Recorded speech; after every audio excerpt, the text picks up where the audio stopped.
Hey everyone, Andrew here with a new episode of 3 Laps 3 Topics, or maybe not a new episode if you're watching this 2 months, 2 years, 2 decades after I've actually made it. But it's towards the end of October 2013 and we have our champion for F1 2013. Sebastian Vettel wrapped up the title in India in magnificent fashion, dominated the race and kept a level head with Red Bull, playing a bit of a risky strategy, especially early on in the race. And I think you just have to take your hat off to Sebastian Vettel and say he's been in another league this season and fully deserves not only the title but to have the title as early, with so many races to go in the season. It's not been the most dominant way to a championship win. Schumacher and Morris, remember, won like halfway through the season one year. I think it was like 2003. My overall view of the race, it was an average race. I think there was a good bit of intrigue with the tyres, especially with the Lotus cars. I'll come onto that later. But yeah, it was an average race. I'd say it was the best Indian Grand Prix so far. I don't think it really warrants to come back after the year out in 2014. I'm sorry to say it, but I just don't think that race is a viable option for looking down the line. I mean, we had a lot of stuff with the courts before the weekend saying that the race might get cancelled, although I hear that was never going to happen. Apparently the cricket has that all the time over there. But it was just such a shame once again to see the empty stands around the track, so that really needs to be looked at. One thing I will say about the fans' reaction though, I thought it was really good to see them appreciative of Vettel and Vettel's donuts at the end of the race. I've never seen that done before, and I think it was a really good touch, and surprise, surprise, the FIA reprimanded him and fined Red Bull, but that's just how the FIA are being at the moment, and I've had enough videos where I've moaned about stewards this season, so I'm not going to have another. But that was a really classy way, I think, to actually finish the season, or finish the championship battle in a way, and that was a great shot with the Red Bull parked up on the main straight, so big thumbs up from me.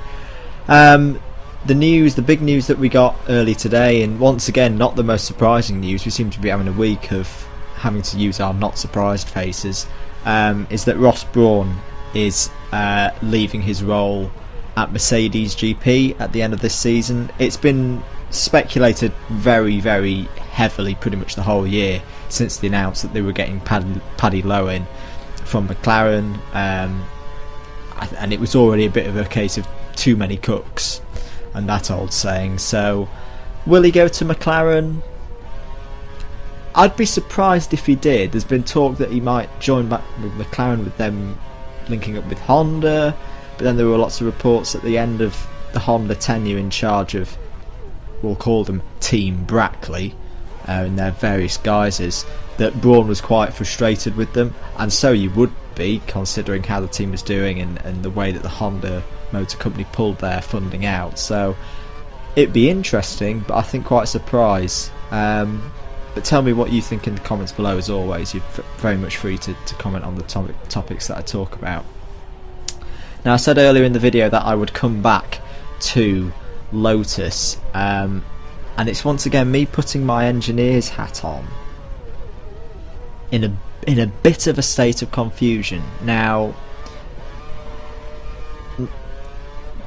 there was the team radio message to Raikkonen, which I won't repeat because there may be children listening, to Raikkonen, basically, could you get out of Romain Grosjean's way, please? Now, when I was watching that race and seeing Kimi struggling, BBC commentary even mentioned China last year, where he was in a similar situation. Why didn't Lotus just bring him in? I can't see why they didn't do it. He was never going to make He was never going to hold on to those positions with the tyres the way they were.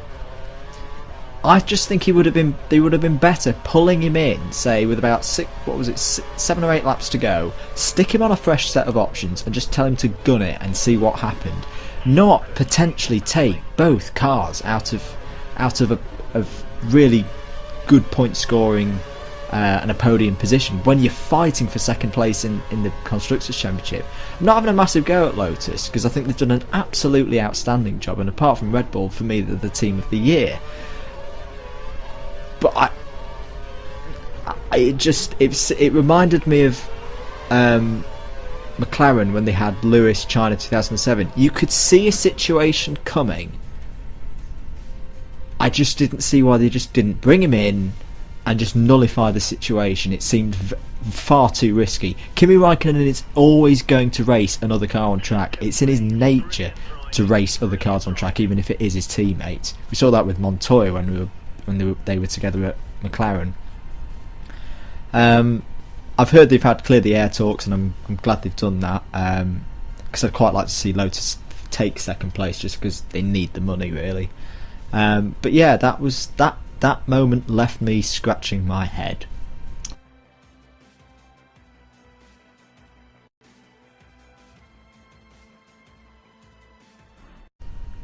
On the screen are 2 videos that you may want to see in your viewing leisure. On the left is the previous episode of 3 Laps 3 Topics, and on the right is a highlights package from one of the racing leagues I'm involved in. If you've enjoyed the video, please give it a like, it's always appreciated, and subscribe as well. I've been Andrew the Blade, and I'll see you later.